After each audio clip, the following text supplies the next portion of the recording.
Good morning and welcome to you all, webinar participants and members of the public joining us via live stream. We are really excited to engage you on this most important aspect of Central Bank's work, our National Financial Literacy Program, and specifically on the results of the national survey covering Trinidad and Tobago that was conducted by Market Facts and Opinions on our behalf between December 2021 and January 2022.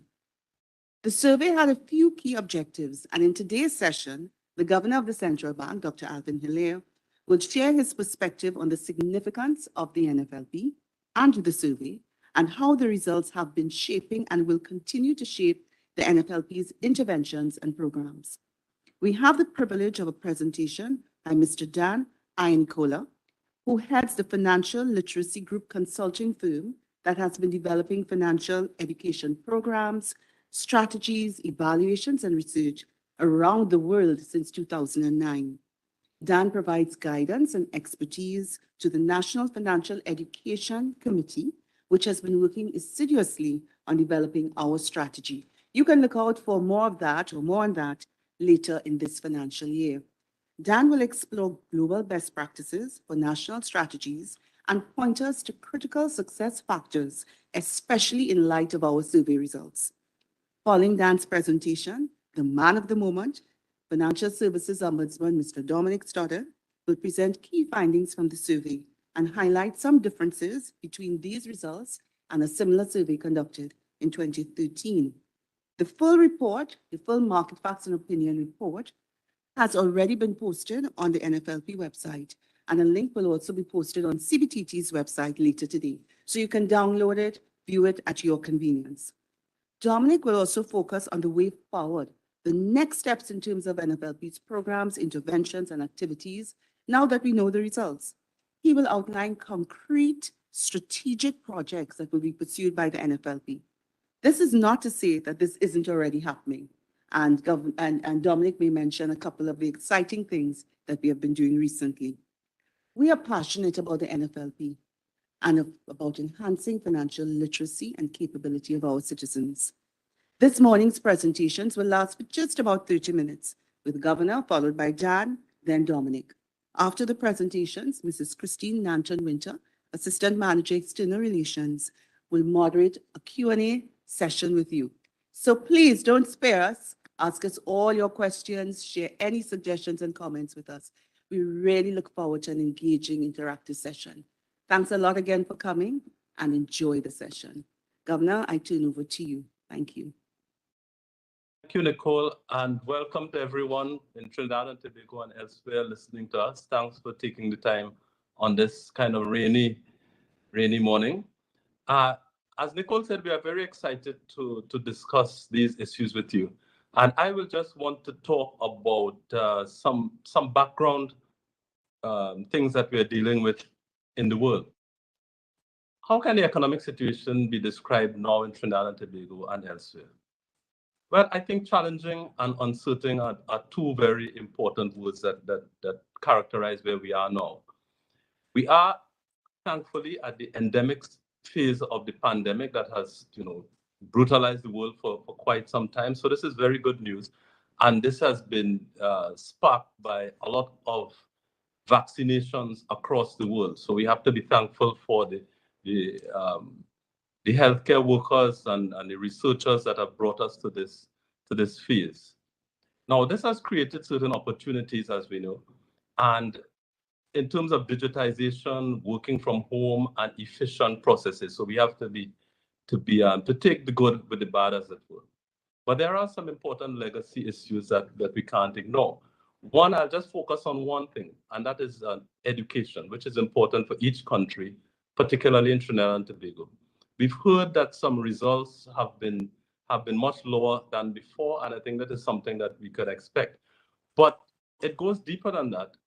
In terms of inequality, and those who have are more disadvantaged tend to have less access to Wi-Fi, to computers, and so forth. So I do think that inequality has actually become worse to some extent because of the educational deficit that many people are facing. So we have to look at that because that is our future.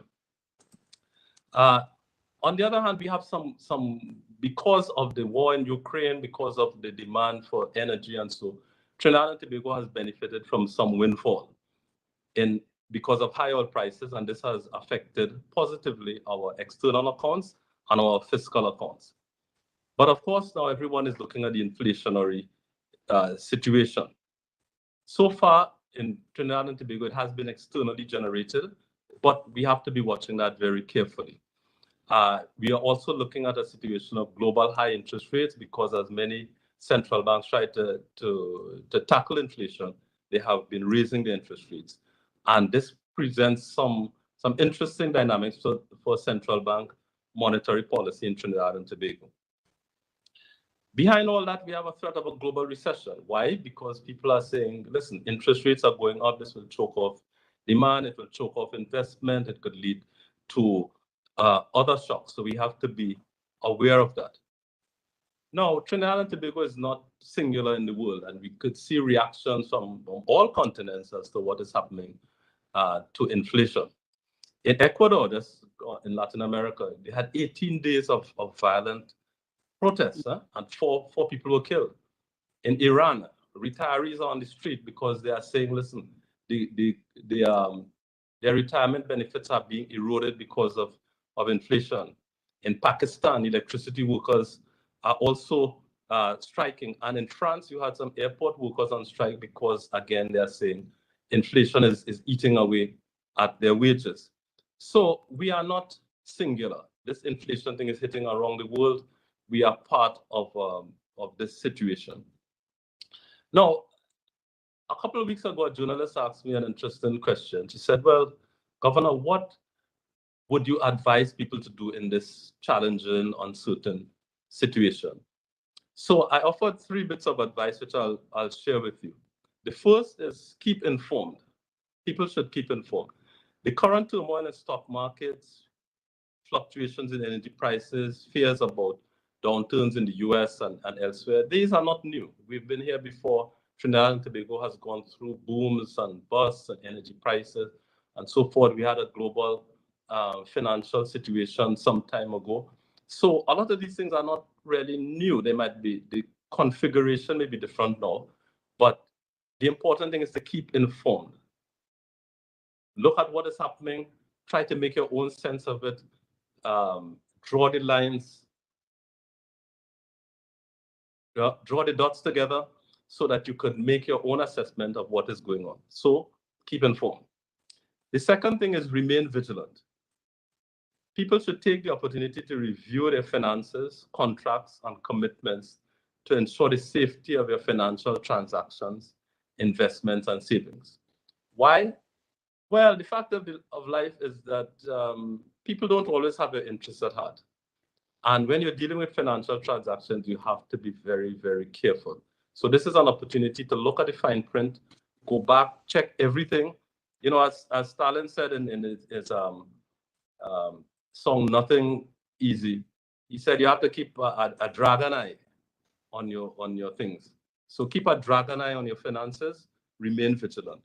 The third lesson is prioritize further.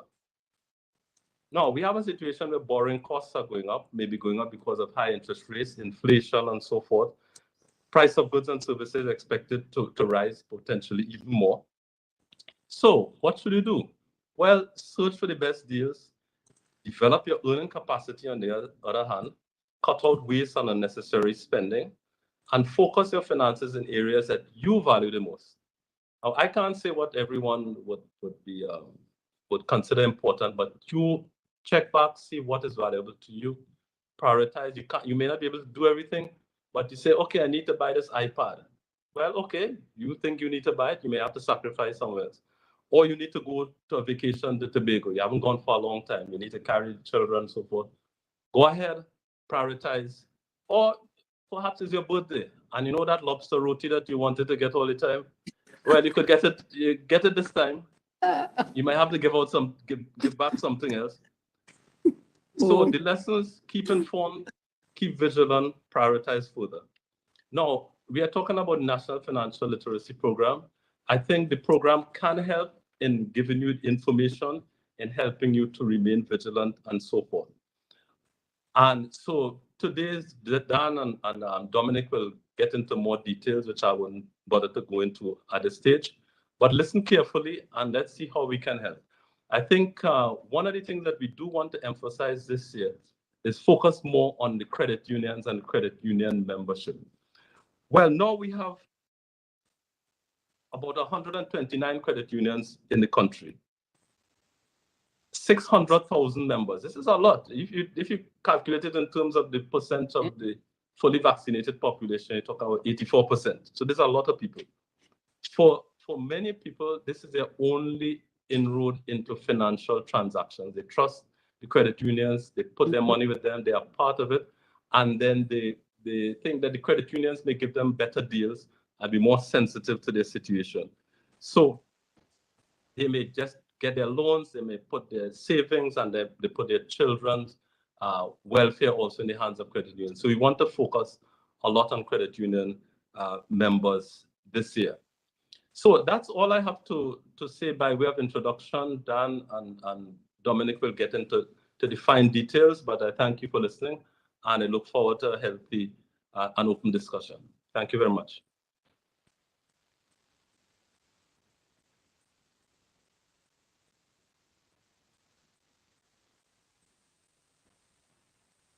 Thank you, Governor.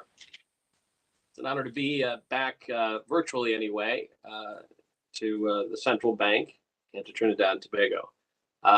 I've been asked to cover some issues on some financial literacy topics that Dominic has asked me to talk about today. So let me switch to a presentation if I can quickly. And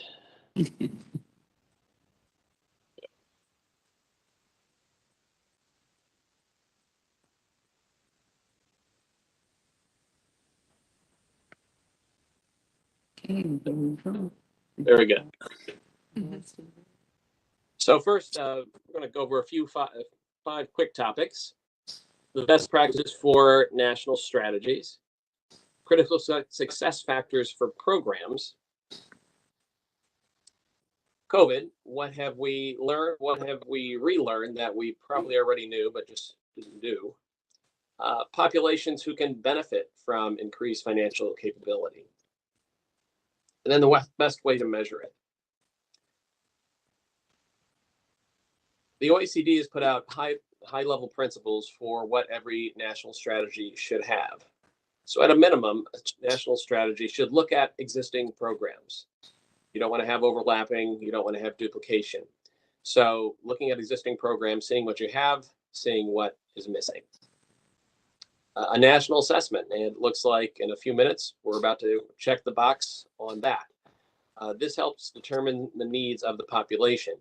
And the most important thing that every country finds is the population is not monolithic. Individual needs for individual segments. Consultation, identify and engage with stakeholders. Certainly the NFLP is your way to approach that, and it's been going for a while and will become even more important in the years ahead. National awareness. If you have great solutions and no one knows about them, they aren't that great. So communicating the problems that you see on the financial education front, on the consumer protection front, and then communicating the solutions. And then figuring out a governance structure.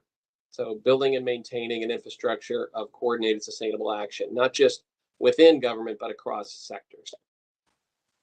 So what we have found to be the critical success factors on the program level come down to 8 elements. The first focuses on, as you'd expect, content of programs. Now, number one can change for any country for any particular issue or time, but they should focus on some core issues. Sometimes the core is defined as basic savings, credit management, home ownership, retirement planning, or consumer protection. But whatever your country chooses as its core, stick to those and try not to go too far beyond those because you'll just diminish your message. 2, Content should be tailored to its target audience, taking into account its language, culture, age, and experience. Two more critical success factors for good programs are delivery. It's offered through local distribution channel that makes effective use of community resources and contacts.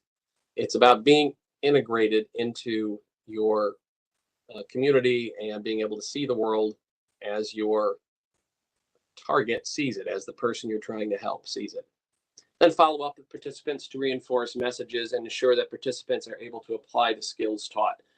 Many programs don't have this, and they suffer because of it. It's harder to do. It's a lot easier to do a once and done and presume when people click the end of the module or walk out of the room, they're good, they're done, and everything will be great. That's usually not the case. Follow up with participants can add a great deal. It really helps you harvest the seeds you planted during the program. Impact.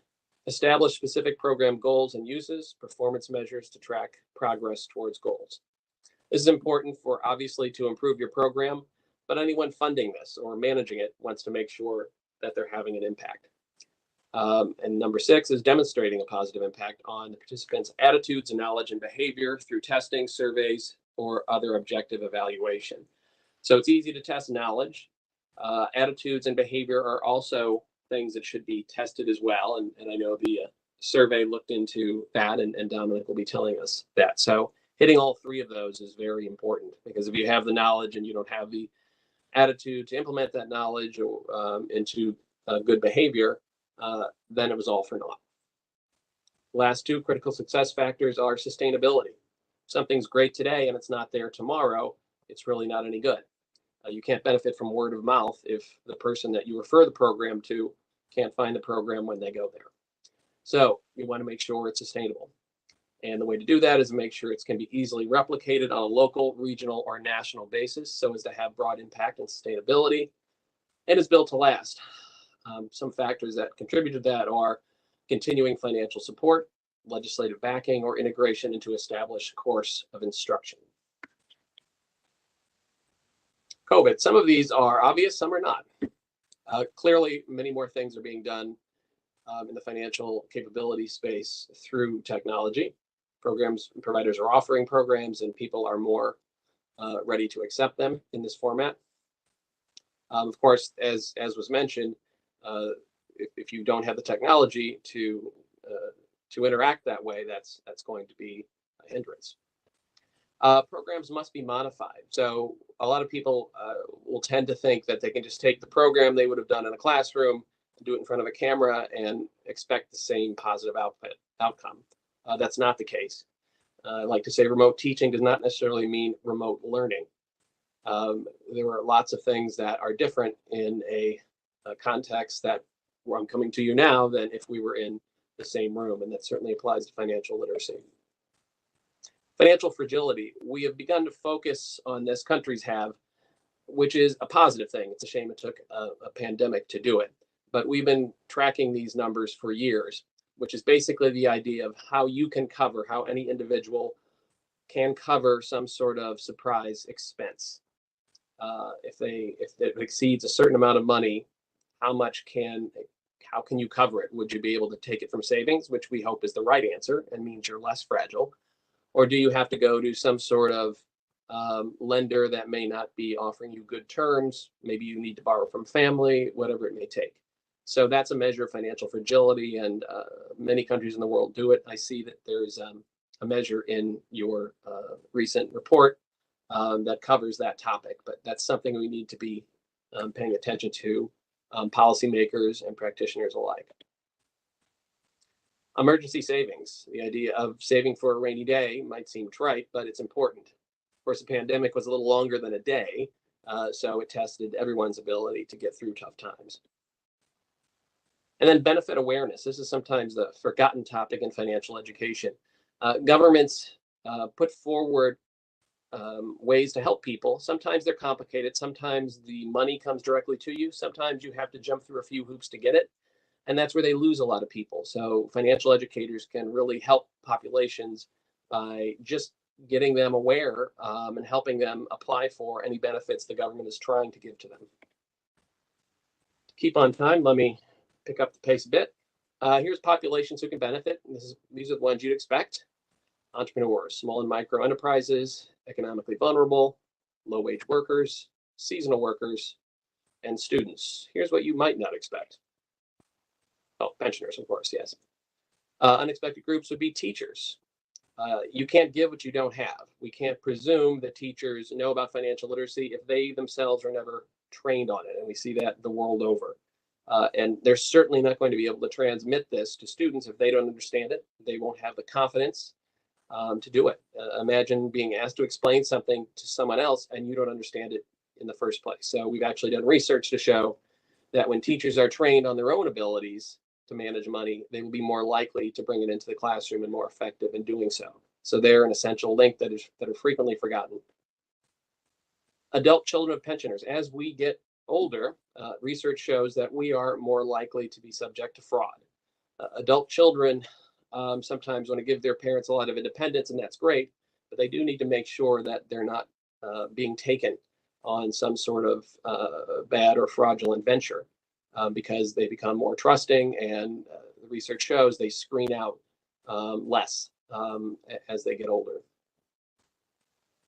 Military personnel, it's a population that is young and is sometimes subject to fraud and misspending. Recent immigrants, those reasons seem obvious. You're new to the country, you have to get employment and get ingrained.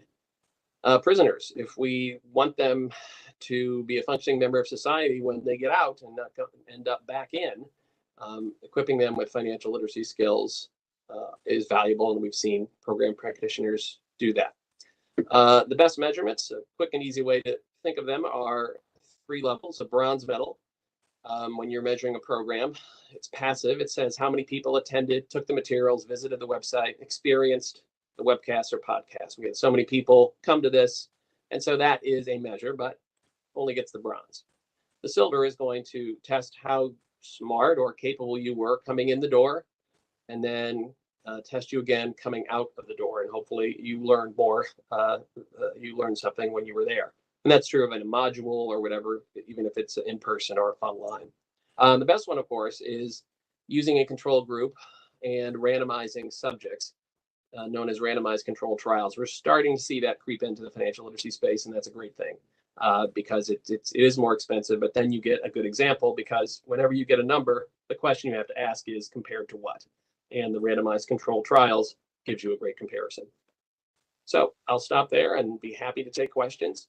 I believe Dominic is next. Let me make sure I can get my presentation off. There we are.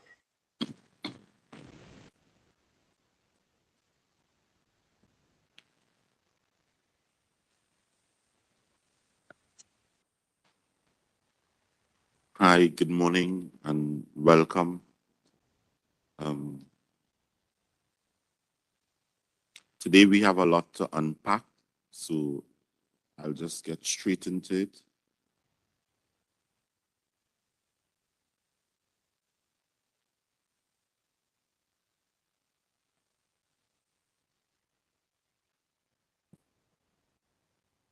Okay, so I'm gonna deal with 3 basic things today. The first is the methodology, the second is the key findings, and the third is the way forward. So, the purpose of our survey was to assess the impact of NFLP's interventions. The National Financial Literacy Program has been in existence from 2007. We've covered probably 143,000 persons over the course of our existence, not nearly as much as we want to. We also want to evaluate the state of financial literacy to inform the strategic direction of the program to determine how do we move forward given this assessment of the report. So,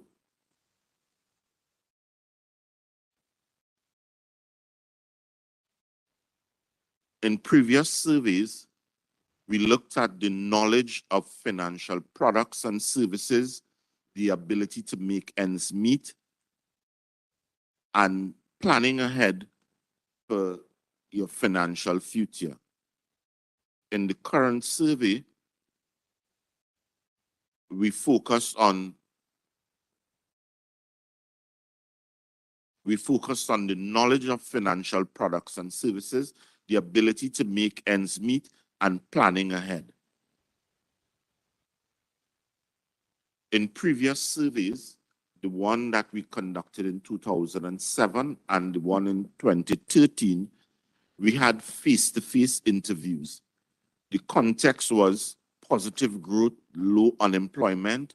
We used a UK-based toolkit, and there was no pandemic. In the current survey, we used a mixed method approach. We could not have done face-to-face interviews. We did mostly online and telephone interviewing, random digit dialing. We were in a context of negative growth, high unemployment. We used the OECD, the Organization for Economic Cooperation and Development methodology, and we were in the context of a pandemic.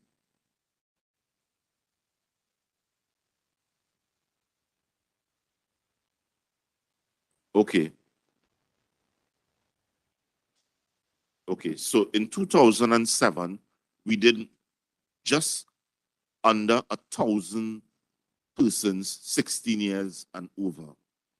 In 2013, we did 800 adults, 450 primary school children, 350 secondary school children, and 600 small and medium enterprises. In our current survey, we did 1,090 persons, 151 students, and 160 small and medium enterprises. So what did we find? We calibrated a scale and we found that overall financial literacy in Trinidad was 69%. 69% of our respondents were considered to be financially literate, and 67% in Tobago. Levels of financial literacy. When we compared, persons with high financial literacy were about 35% compared to 44% with low financial literacy. We measured the unbanked population. In 2007, we came up with 21% of the population, or 1 in 5 persons, unbanked. This year, when we conducted our survey, we came up with 19%. So we've had, given that the margin of error is plus or minus 3%, we could safely say there was no change in the unbanked population. In terms of economic activity, we had 70%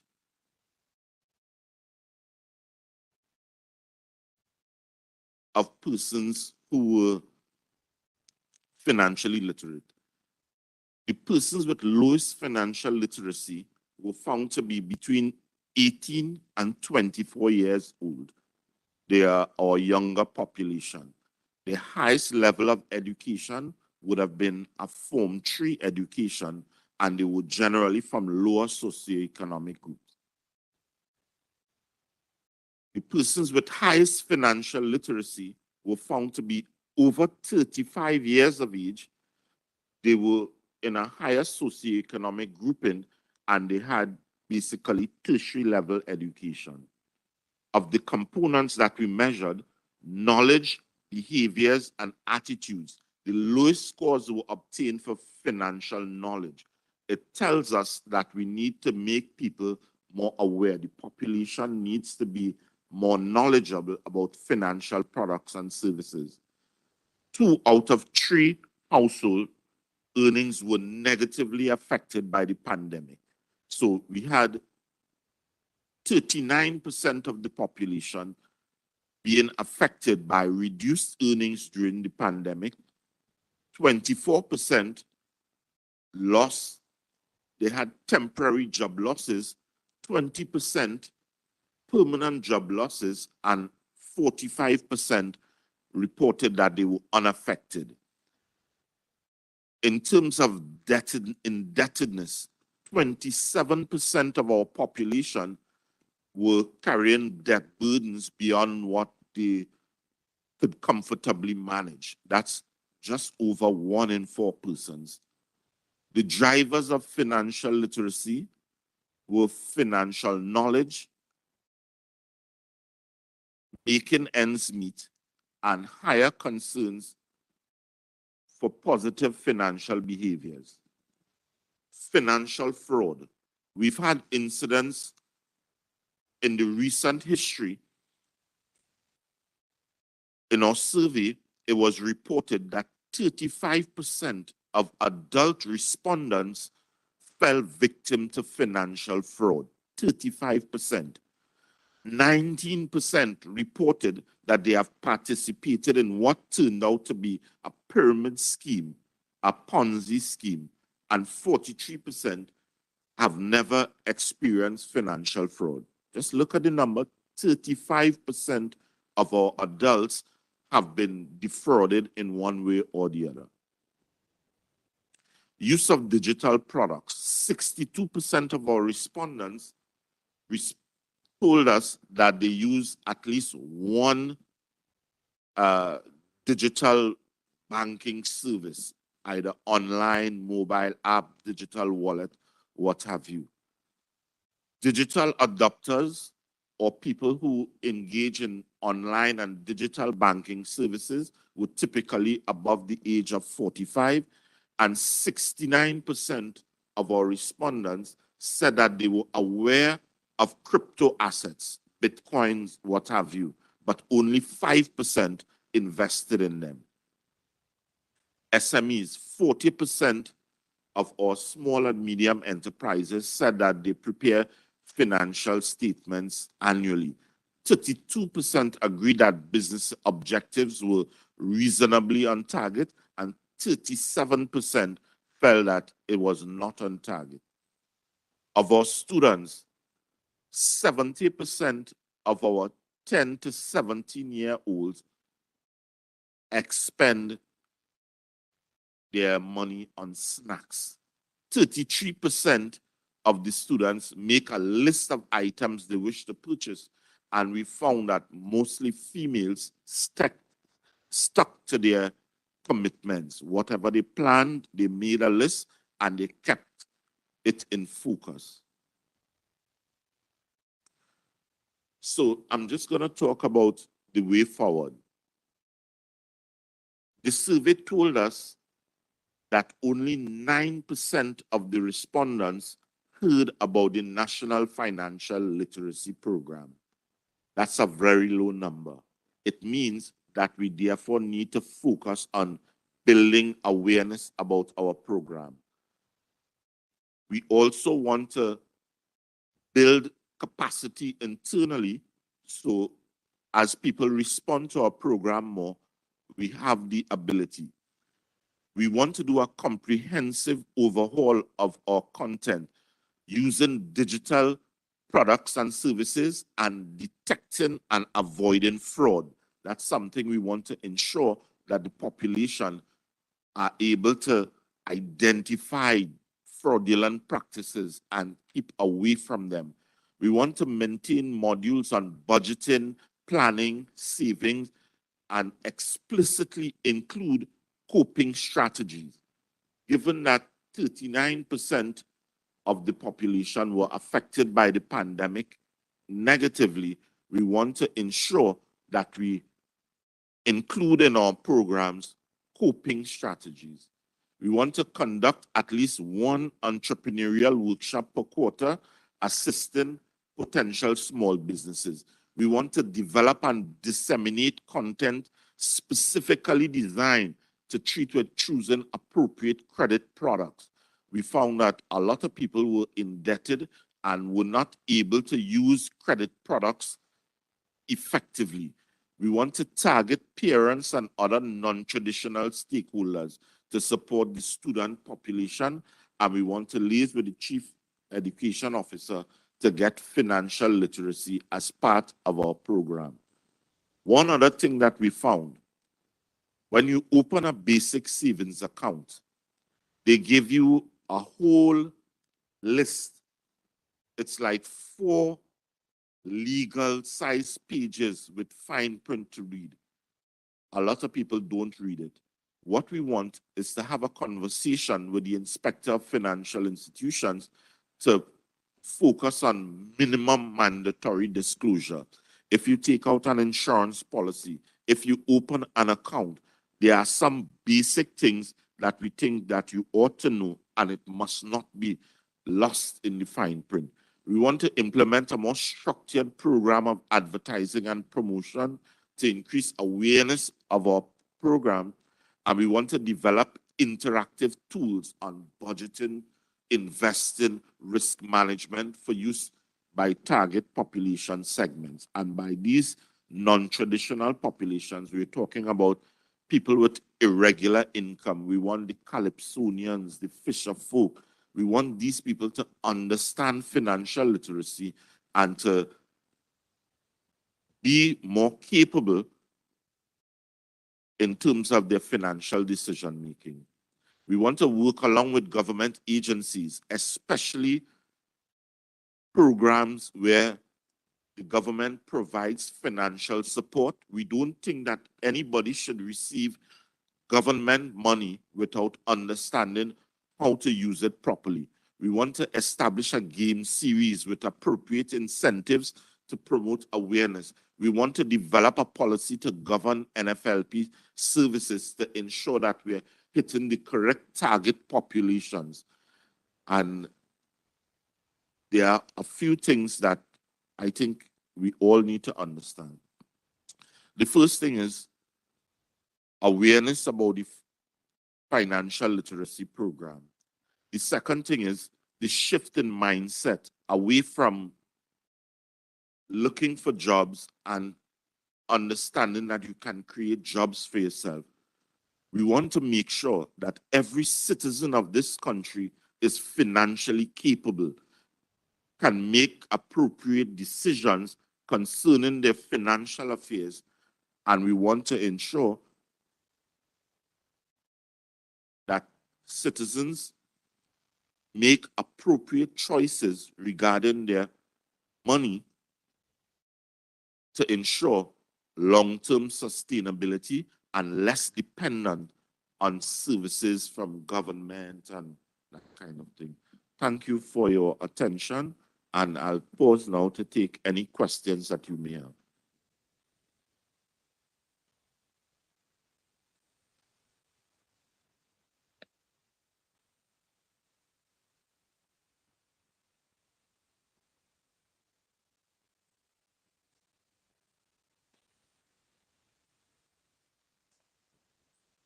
The current scenario with regards to financial literacy globally as well as nationally, but they also have a sense of how NFLP seeks to address that through your intervention. So as you mentioned, at this point, we will transition to our question and answer segment. I know that we have had some questions coming in so far from our participants, so we thank you and we encourage you to continue sharing. So for those joining us on the WebEx, you can submit your questions via the chat feature, and those joining us on any of the streaming platforms, please use the comment section. And so we will try to take as many questions, time permitting, so we're going to jump right in. And Dominic, to just break the ice, did any of the findings come to you as a surprise? There was one challenge we had with the results. We in our last survey, 44% of the respondents had low financial capability. The number is less now, but we believe that part of it has to do with the methodology for the survey and the fact that we were using telephone interviews and online, so we may not have picked up some of those people that we really needed to. So that was just one. And unsurprisingly, the unbanked population remained around the 21%. It's actually 19, but plus or minus 3% standard of error. It's roughly the same. Okay, thank you. We have one question from Ryan Davis on YouTube. His question is, what level of reach does the central bank's financial literacy programs have, especially online? I know that during the pandemic, we would have made some conversion in terms of the offering of our programs online. So what really has been the uptake? Well, actually, we are seeing much more. We have a much further reach since we've been doing online. We did in person, and it limited us to a certain extent. But the pandemic turned out to be a blessing in disguise because our numbers are up. We're reaching a lot more people with our programs, and we are able to do much more digitally than we were able to do in person. Thanks for that, Dominic. Our next question comes from Paula Innes. She says, is there any plan to integrate financial literacy into the primary or secondary school curriculum? Have there been any discussions with the Ministry of Education? We've been having discussions about that for some time now. We had a recent change in the chief education officer, but this is something that we want to do. In fact, when our program started in 2007, we had a significant primary school program. In 2014, we decided to do the post-SCA program so that students transitioning between primary and secondary school were given the unique opportunity as they are transitioning to understand better about their financial affairs. So we have been working on primary schools for some time now, and we intend to continue in that effort. Thank you. And I want to direct our next question to Dan. So Dan, of course, you have experience working with a number of different countries in advancing some of these financial literacy interventions. So based on your experience, how successful has the development of national financial literacy strategies been in stimulating financial behavioral shifts in the way that we treat with finances in society? Right. Well, certainly it depends. It depends on the country and the time. There was a big push to write national strategies over the last 10, 15 years. But sometimes the excitement stops after this strategy is released. And of course, the purpose of a national strategy is not to write a document, but to make change. So it's been mixed. The successful countries are the ones that have an ongoing mission that's carried out by a committee. There are people within the government whose main charge is to advance this, so that the effort exists all the time. In many countries, they have a committee, and they're only practicing financial literacy when that committee is in session, and in the many months in between, it goes dormant. So that is hopefully that offers you some encouragement and some caution. The attention needs to be sustained, but when it is, there can be positive results. Wonderful. Thank you, Dan. And I see we have Camille Rambial on WebEx. Camille, if you would like to open your mic, you can actually voice your question live.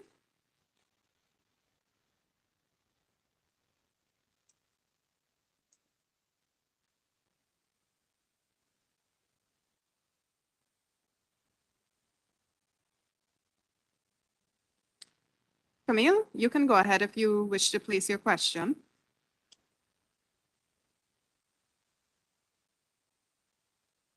All right, I think Camille may have been.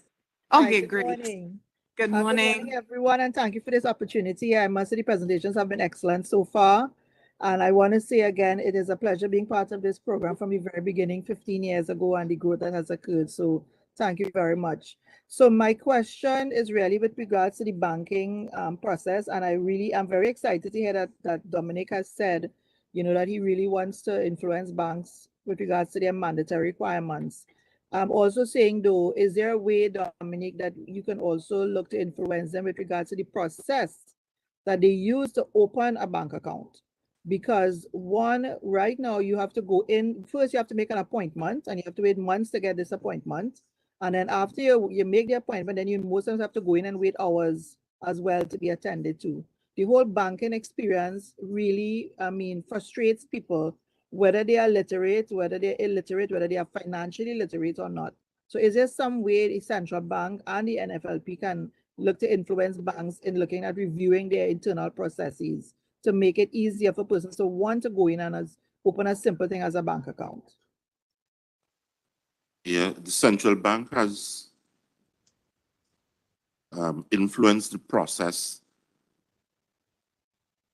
There was a requirement for 2 forms of ID, a job letter, a utility bill, and the central bank issued a guideline that actually made it much easier for individuals to open basic bank accounts, all right, by circular letter. That was stopped. But I think competition among the institutions should be the thing to drive and influence how the processes are. The central bank doesn't intervene to make banks do things, but I think competition is the driver that will encourage institutions to ease up their process to make it much easier for individuals to do business with them. I think competition is the thing to drive that. Perhaps I could complement what Dominic had said, if that's okay. Thanks, Governor. You can go right ahead.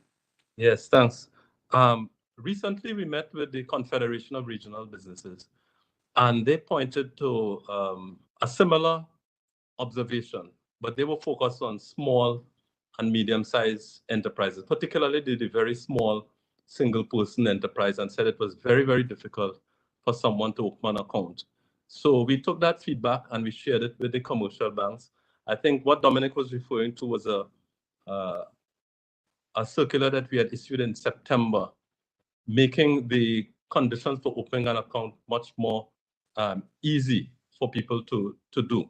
So we have shared this feedback again with the commercial banks and said, listen, although we've done this, perhaps when it comes down to the actual transaction, you may still be getting things a little rigid. So we hope to get some more ease up in that regard, but we welcome the feedback so we could continue to make financial inclusion a reality. So thanks for the question. Thank you, Governor. And as we have you on the floor, there's another question that has come in with regard to one of the revelations, I would say, from the survey in terms of 35% of persons having been victims of financial fraud. And so are there any plans from the central bank side to monitor or curtail that level of fraudulent activities? I know that we're doing a bit by way of public education. Maybe you may want to share a bit more on that. Yes, this is a very important question, and I guess it comes to the second point I was making on with respect to advice on keeping vigilant. We have been attacking it on a number of fronts. First of all, we have a market conduct, what we call a market conduct guideline with commercial banks, so that they would be responsive to their clients when they have issues. Because sometimes if a bank is not responsive, then a customer could feel let down. Of course, we have the backstop in the person of our NFLP chairman or person in charge, who is also the Financial Services Ombudsman. This is Dominic. So we have people could come to us for redress. But a lot of it is education. One thing I want to point out, however, is on the cybersecurity side. We notice that there are things that do happen, and they could be really insidious and very difficult to track. But we have been working with the commercial banks. Recently, we have we are engaging with the International Monetary Fund on what you call supervision of cybersecurity in commercial banks as a way of strengthening our approach to dealing with commercial banks to make sure that there's a level surface and awareness of cybersecurity issues. The thing is that our regulators are not cybersecurity experts, they are not IT professionals, but they have an understanding of the financial sector. So working with the IMF, working with our internal teams, we'll be strengthening that avenue. But it is something that we definitely need to make sure that people are as aware as possible and then have the proper information and redress where necessary. Thank you for that, Governor. And I know we have quite a lively discussion happening in our chat, and we want to thank all of the participants, especially those joining us on the WebEx platform. Please, use the raise hand feature if you'd like to voice your question live. And I know I'm seeing a lot coming in from our support team who are, of course, on the other side on our streaming platforms. So, thank you to all the participants so far for this really, really lively discussion. And I want to pivot a bit to another area that, of course, has been getting a lot of attention, and that is of climate change. And we have a question coming in on WebEx from Sajid Hamid. I hope I pronounced your name correctly. And his question is that insurance coverage, especially for homeowners, is quite low. And of course, this makes homeowners quite vulnerable to the effects of climate change. What can NFLP or the central bank do to intervene or to perhaps make recommendations for that? I think, Dominic, would you want to comment on that, or would you like me to direct to Governor? I like Governor's perspective. Great. Governor, I know you're particularly passionate about climate change, and so we would welcome your perspective. Yeah, thank you, Governor. Thank you, Dominic. I think, but I wasn't sure if the question was that the insurance premiums are low, or if the Coverage. the insurance companies are not covering it. So Right. I assume it may be the latter. Yes. Right. Well, the fact is that climate change is a fact of life.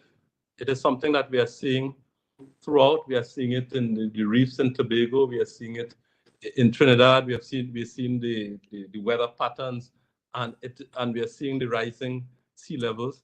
So it will be part of our existence. I think I'm not sure to what extent insurance companies don't cover it, but it has to be dealt with. At the central bank, again, we are doing a number of things. On our own fronts, we are trying to clean up our own act with respect to energy usage, carbon footprints, and so forth. We are going to invest part of our reserves in green bonds and energy efficient enterprises. We are part of a network for greening the financial system with a community of central banks across the world. And we are working to sensitize our financial institutions about the importance of it. We do think that it necessarily needs to be covered. I believe, depending on the particular circumstance, insurance has no option but to cover it. For example, if you're living in a coastal area, then what you may find is that you may not get insurance at all. So, but we don't want to have that kind of situation. We want to make sure that the insurance companies can cover it and have appropriate reinsurance. But it is something that we are looking at very carefully and seeing what we can do to assist and sensitize not only the financial institutions, but the individuals themselves when they make investments, when they make choices as to where to build their homes, what to invest in, how to conduct their own due diligence as to saving our planet. Great. Thank you, Governor. And so our next question looks at tertiary level. And so this is from Willie Parker on YouTube. And Dominic, I think you may be able to take this one. The question is for tertiary level graduates who have no basic knowledge of accounting, economics, or investing, how do they make sense of the financial data that's presented to them? I think we have a program, the National Financial Literacy Program. The program is intended to inform, to educate, to help individuals come to terms with financial matters. And on the other hand, we have the Office of the Financial Services Ombudsman, so that should you end up in financial difficulty, you can seek redress. We advertise our program. We have a website. We have social media platform. We have resources. We have interactive activities, all intended to help individuals come to terms with their financial affairs and make prudent financial choices. So we have things like Budget Buddy, we have calculators, we have lots of resources that individuals need. Only go to our website at www.nflp.org.tt, and they will avail themselves of all that we have to help them make better financial choices. Great. Thank you, Dominic. And on that note, I also want to go back to Dan when we're talking about financial literacy and the content. Generally, I think there is a sentiment that financial literacy and the content around it may not necessarily be particularly exciting or engaging. So Dan, how does a financial strategy or an overarching strategy document help in generating interest in financial literacy? It really mobilizes the intermediaries. So I don't think when a strategy document is released, we should expect that consumers will read it from cover to cover, or that we even want them to. But those who will interface with the consumers, that will be their marching orders. What will get the job done, as Dominic mentioned, some of the resources are making sure those resources are there, that they're known about, and that they're consumer centric. People will tend to think that personal finance education is boring, is heavily related to numeracy skills, is about economics, and none of those have to be true. The best programs teach you trends. If this happens, then that happens. They teach you warnings. They teach you very, very basic financial topics, and they can do so with minimal use of numbers. So making it consumer centric, meeting the consumer where he or she is, and then building awareness so that when they come and try it out, they like it. You'll get one bite at the apple, and if it's not any good, there won't be a second. Wonderful. Thank you so much, Dan. Dominic, I think you would be best placed to take this next question. And I think this would be related to the revelation in terms of the unbanked community. And so certainly when we have a community of unbanked persons, one can infer that means that there's a particular level of distrust, perhaps, with financial institutions. So, and this question comes from Ryan Davis. Many people distrust financial institutions, their products and their offerings. So how do financial educators ease that distrust? It's difficult if one is beginning from a place of mistrust. But I think when we inform, when we educate, when we help you to understand exactly how financial matters work, I think you will become more confident, because you are now able to ask questions for which you do not have answers. You are able to ask things that you do not understand. And I think that positions you in a better place to decide that, okay, I am no longer scared or mistrustful. I am confident about what I intend to do, and I can engage with financial institutions. I can have an account. I can use credit products. I can make financial decisions where I'm not scared or uninformed. Thank you for that, Dominic. And just to add to that question, how do I suppose in your position with the NFLP and as part of that program, how do you as financial educators keep engagement in learning about financing and putting that into practice? How do you keep that relevant? How do you keep that current? Could you give us some insight in terms of your process for developing the educational content? We try to make it exciting. Financial matters are everyone's concern. There's no one that doesn't is not concerned about the financial affairs. And we try to keep it exciting. We target different population groups. So we develop age-appropriate content. So we have things for young people. We have things for young adults. We have things for people who are approaching retirement. We have resources for those who are interested in purchasing a home. You know, we try to engage every level of the population with age-appropriate content. And thank you so much, Dominic and Governor and Dan, and for all the participants who've joined us today. And so I think that we have exhausted much of our questions. I hope that you have found this morning's session to be really, really insightful. And so I just want to remind you at this point that, of course, the full report is available on our website. That is Central Bank's website as well as NFLP's website.